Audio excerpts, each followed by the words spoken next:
بسم اللہ الرحمن الرحیم۔ عبس و تولی، تیوری چڑھائی اور منہ پھیر لیا۔ اللہ کے رسول نے اپنے ماتھے پر تھوڑی سی تیوری محسوس کروائی، یعنی تھوڑا سا ناراض ہوئے کہ ان کے پاس ایک اس وقت نابینا آ گیا ہے جب قریش کے بڑے بڑے لوگ اللہ کے نبی کے پاس بیٹھے ہیں، تو یہ کیوں آیا ہے؟ تو اس کا یہ ایک منظر کشی کی جا رہی ہے۔ عبس و تولی، تیوری چڑھائی اور منہ پھیر لیا، یا ترش رو ہوا، سختی کی اور منہ پھیر لیا۔ ان جاءہ الاعمی، کہ اس کے پاس ایک ڈرانے والا آیا۔ اما یدریک، اور آپ کو کیا خبر، کس نے بتایا، آپ کو کس نے بتایا کہ لعلہ یزکی، شاید کہ یہ بندہ سنور جائے۔ اے نبی صلی اللہ علیہ وسلم، ممکن ہے یہ جو نبینا آیا ہے آپ کی باتیں سن کر، آپ کے احکامات سن کر، آپ کی حدیث سن کر یہ بندہ متقی پرہیزگار بن جاتا، اپنا اخلاق کردار سنوار لیتا۔ تو آپ نے چہرے پر ناگواری کیوں محسوس کروائی ہے؟ کیوں آپ نے ایسے کیا ہے؟ آپ کیوں غصے ہوئے ہیں اور ناراض ہوئے ہیں، اور آپ نے منہ کیوں پھیرا ہے؟ او یذکر، یا وہ نصیحت سنتا، فتنفعہ الذکریٰ، تو اس کو فائدہ دیتی نصیحت، شاید یہ نصیحت سن کے اس پر عمل کرتا، اس کو فائدہ دیتی۔ تو آپ نے کیوں ایسا کیا ہے؟ اما من استغنی، اما حرف تفسیر ہے، اس کا ترجمہ بس دو چیزوں کو الگ الگ کرنے کے لیے یا تین چیزوں کو تفسیر کرنے کے لیے آتا ہے۔ اما من استغنی، تو اس کا معنی کریں گے، معنی کا معنی جو من استغنی، جو بے پرواہ ہو گیا ہے، فانت لہ تصدی، پس آپ اس کی طرف تو تصدی، رغبت کرتے ہیں، توجہ کرتے ہیں۔ جو بندہ بے پرواہ لاپرواہ ہے، وہ اپنے آپ کو امیر سمجھتا ہے، تو آپ اس کی طرف تو توجہ کرتے ہیں۔ وما علیک، اور نہیں ہے، ما کا معنی نہیں، اور نہیں ہے علیک آپ پر کوئی اعتراض، اللہ یزکی، کہ وہ نہ بھی پاک صاف ہو، وہ نہ بھی وہ بندہ کلمہ پڑھے، جو کفار بیٹھے ہیں ان میں سے کوئی نہ بھی کلمہ پڑھے، تو آپ پر کوئی اعتراض نہیں ہے۔ لہٰذا آپ کا کام ہے نصیحت کرنا، وہ غریب ہو یا امیر ہو، کالا ہو یا گورا ہو، چھوٹا ہو یا بڑا ہو، وہ کس قبیلے کا، کس خاندان کا، اس کا تعلق کس سے ہے، یہ آپ کے ساتھ اس کا آپ کا معاملہ نہیں۔ آپ کا کام ہے صرف نصیحت کرنا۔ کوئی بندہ نصیحت کو نہ مانے، اس پر عمل نہ کرے، کوئی اسلام قبول نہ کرے، تو اس کے لیے کوئی ضروری نہیں، آپ کے ذمہ صرف نصیحت ہے۔ لیکن یہ بات یاد رکھیں، یہ آیت کفار کے لیے ہے۔ کفار کو آپ نصیحت کریں، آگے ان کی مرضی ہے، اسلام قبول کریں یا نہ کریں۔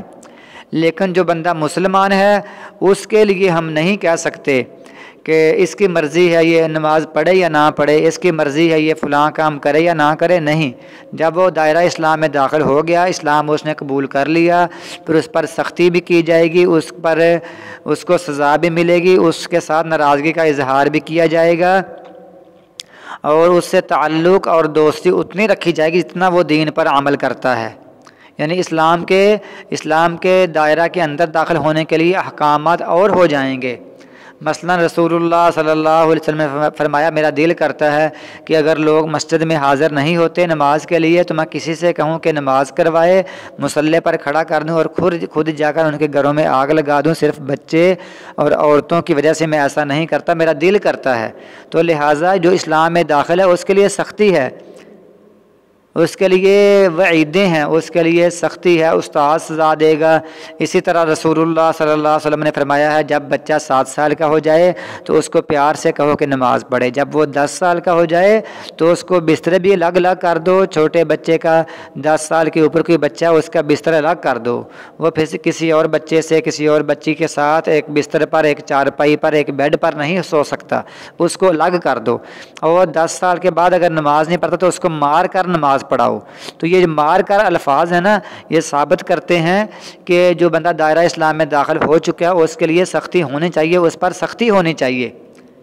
یہ نہیں ہم کہہ سکتے کہ تیرے ذمے نہیں ہے، تمہارے ذمے ہے، والد کے لیے والد کے ذمے ہے، والدہ کے ذمے ہے، استاذ کے ذمے ہے، پرنسپل کے ذمے ہے۔ جو بندہ ذمہ دار ہے، گاؤں کا بڑا نمبردار چودھری ہے جس کی ڈیوٹی ہے، کوئی بندہ کونسلر ہے، کوئی بندہ MNA MP ہے، اور جیسے حکمران ہے، اس کی ڈیوٹی پورے ملک کے اوپر اس کی ڈیوٹی ہے، اس سے پوچھا جائے گا، اس پر اعتراض کیا جائے گا کہ تو نے اپنی قوم کو اچھے کام پر کیوں نہیں لگایا، تو نے اپنے بچوں کو اچھے کام پر کیوں نہیں لگایا، تم نے اپنے طلباء کو، اپنے اسٹوڈنٹس کو اچھے کام پر کیوں نہیں لگایا، اس پر یہ اعتراض کیا جائے گا۔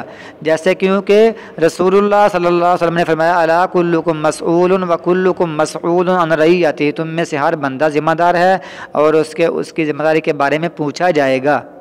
لہٰذا اگر کوئی کافر ہے تو اس کے بارے میں ہمارے صرف یہ ہے کہ اس کو نصیحت کریں، اس کو اسلام سمجھائیں، وہ قبول نہ کرے تو اس کی مرضی ہے، اس کو سختی سے قبول نہیں کروایا جائے گا۔ اس کو کہیں کہ ٹھیک ہے نہیں قبول کرنا تو پھر جزیہ دے دو، اور جزیہ نہیں دیتے تو پھر یہ ہے کہ اگر وہ اسلام کے خلاف مقابلہ کرتے ہیں تو ان کے خلاف تلوار چلائی جائے گی۔ اگر وہ اسلام پر عمل کرنے کے لیے لوگوں کو عمل یعنی نہیں کرنے دیتے تو ان کے ساتھ تلوار اٹھائی جائے گی، ان کے خلاف لڑا جائے گا۔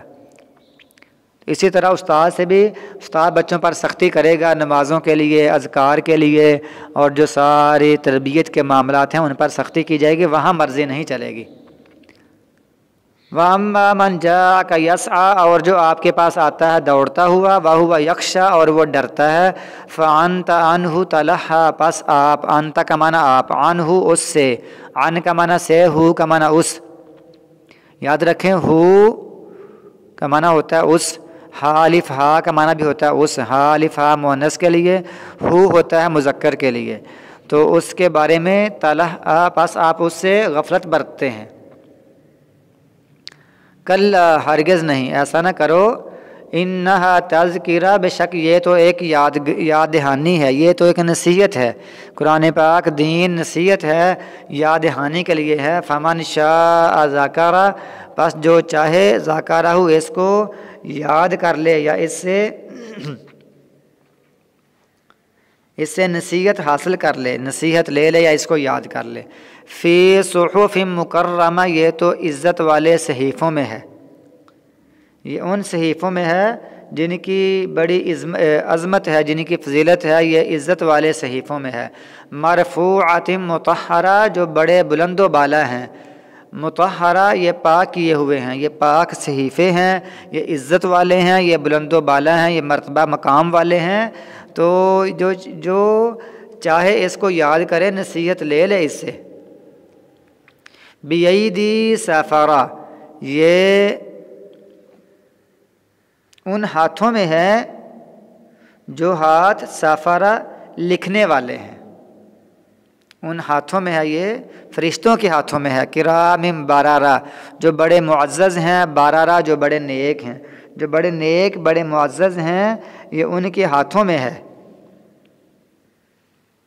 لہٰذا اس کو پڑھنا، اس پر عمل کرنا، اس کی نصیحت حاصل کرنا، اس کے پڑھ کر اسلام قبول کرنا، اسلام کی نصیحتوں پر عمل کرنا، یہ یاد دہانی ہے، لوگوں کو اس پر عمل کرنا چاہیے۔ قتل الانسان،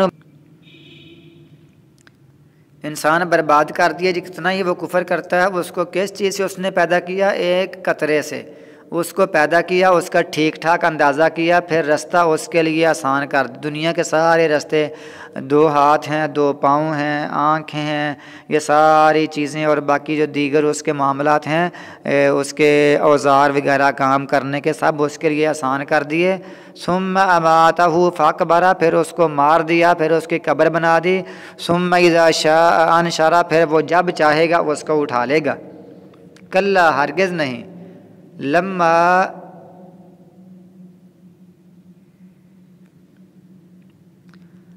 ابھی تک نہیں اس نے کیا، ما امارہ جو اس نے اس کو حکم دیا ہے۔ کلا کا معنی ہرگز نہیں، لما کا معنی ابھی تک نہیں، یقضی اس نے وہ کام کیا، ما امارہ جس کا اس نے اس کو حکم دیا تھا۔ فَلْيَنْظُرِ الْإِنسَانُ، تو انسان دیکھے، إِلَىٰ طَعَامِهِ اپنے کھانے کی طرف، أَنَّا صَبَبْنَا الْمَاءَ صَبًّا، بے شک ہم نے خوب پانی برسایا۔ صبا کا معنی خوب، یہ اسی لفظ کا لفظ ہوتا ہے، 2 لفظ اکٹھے آ جائیں تو اس کا معنی پھر ہم نے کرنا ہے خوب پانی برسایا۔ ثم شققنا الارض شقا، پھر ہم نے پھاڑا زمین کو اچھی طرح۔ فانبتنا فیہا، پھر ہم نے اگائے اس میں، حبا دانے، وعنبا اور انگور، وقضبا اور ترکاریاں وغیرہ، یعنی سبزیاں۔ ترکاریاں وہ ہوتی ہیں جو ہم ڈائریکٹ کھا لیتے ہیں، جیسے کھیرا، اسی طرح تربوز، خربوزہ، اسی طرح تار وغیرہ یہ جو ہم ڈائریکٹ کھاتے ہیں، وزیتون ونخلا اور زیتون اور کھجور، وحدائق غلبہ اور باغات غلبہ گنے گنجان باغات پیدا کیے، وفاکہۃ اور پھل، وابا اور چارہ، متاع لکم یہ سامان ہے فائدہ ہے تمہارے لیے، ولانعامکم اور تمہارے چوپاؤں کے لیے۔ یہ جو کم ہے نا، کم کا معنی تم یا تمہارے، یہ اسی کاف کی جمع ہے، کاف کی جمع کم، ولانعامکم اور تمہارے جانوروں کے لیے، تمہارے چوپاؤں کے لیے۔ فَإِذَا جَاءَتِ الصَّاخَّةُ بس جب ایک چیخ آ جائے گی جو کان بہرے کر دینے والی ہوگی، چیخ آ جائے گی، یوم یفر المرء من اخیہ اس دن آدمی بھاگے گا من اخیہ اپنے بھائی سے، مرء کا معنی آدمی، اپنے بھائی سے، و امہ اپنی ماں سے، و ابیہ اپنے باپ سے، و صاحبتہ اپنی بیوی سے۔ بیوی اس کو کہے گی، باپ اس کو کہے گا، بھائی اس کو کہے گا کہ ہماری طرف ہماری کوئی بات سنو، ہمارے جو مشکل ہمارے لیے آئی ہوئی ہے اپنی نیکیاں ہمیں دے دو، ہمارا عذاب کچھ لے لو، ہماری طرف سے سزا تم لے لو، تو ہر کوئی اس سے بھاگے گا۔ وصاحبتہ وبنی اس کے بیٹوں سے بھی، اپنے بیٹوں سے بھی بھاگے گا۔ لکل امرئ ہر مرد کے لیے، ان میں سے ہر مرد کی اس دن، اس یوم دن اس دن شان ایسی حالت ہوگی، ایسی کیفیت ہوگی، یغنیہ جو اس کو بے پرواہ کر دے گی، یا اس کے لیے اس کو کافی ہوگی، یا باقیوں سے بے پرواہ کر دی، اس کو اپنی ہی فکر لگی ہوگی۔ وجوہ کئی چہرے، یومئذ اس دن، مسفرہ